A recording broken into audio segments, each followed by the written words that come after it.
Christ the Redeemer College, London. A tragedy in 3 acts, but not the fun Shakespearean kind. Oh, where do I even begin? Picture this, my darling so wide-eyed, hopeful little me, clutching my acceptance letter to Christ the Redeemer College, London, imagining ivy-covered halls, inspired lectures, and a community. Oh, how they love that word. What I got instead? A Dickensian nightmare wrapped in institutional beige, with all the charm of a damp sock left in a basement.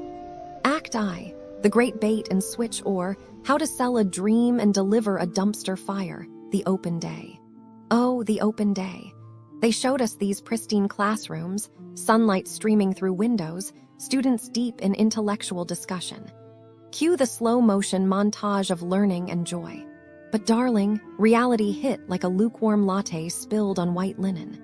The actual classrooms, overcrowded like a Black Friday sale at Primark. Desks crammed so tight you could taste the existential dread of the student next to you. And the resources? The textbooks look like they'd been salvaged from a Soviet-era landfill-yellowed pages, missing chapters, the faint scent of defeat. And don't even get me started on the community feel. Unless community means ignoring bullying while reciting vague religious platitudes, then sure, stellar job. Why this is bad? Overcrowding, no learning. You can concentrate when you're breathing the same recycled air as 30 other miserable souls. It is not education, it is human Tetris. Outdated resources you're paying for garbage. If I wanted to read disintegrating paper, I'd dig through my grandma's attic. For free. Unchecked bullying, they don't care. If a child cries in a lecture hall and no admin hears, does it even matter? Spoiler. Number act II, the lecture hall of the damned, or how to make education feel like a punishment, the lecturers. Oh, the lecturers.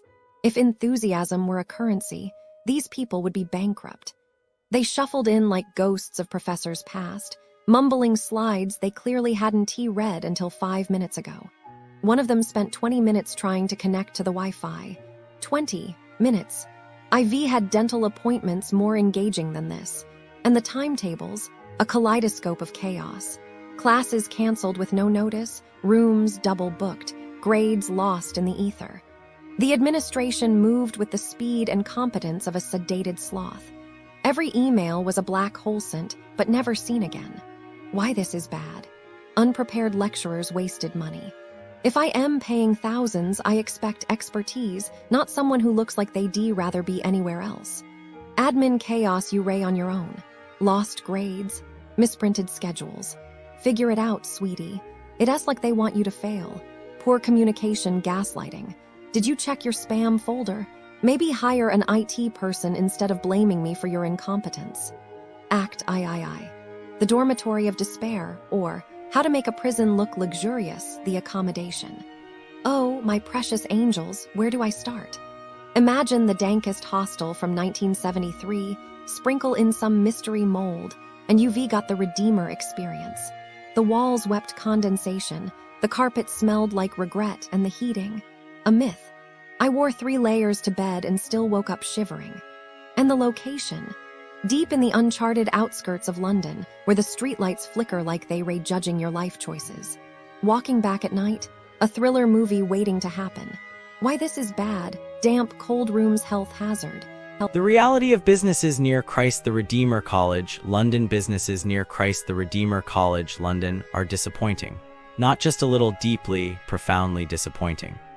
The kind of disappointment that makes you question whether the universe is playing a cruel joke on you. If you expect quality, fairness, or even basic competence, prepare to be humbled. Let's start with shopping centers. The area's retail spaces feel like a sad metaphor for late-stage capitalism, rundown, poorly maintained, and designed to frustrate. St. Anne's Shopping Center is a perfect example.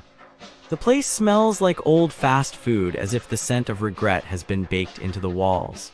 The parking situation is a nightmare, badly signed, expensive, and seemingly designed to punish disabled drivers.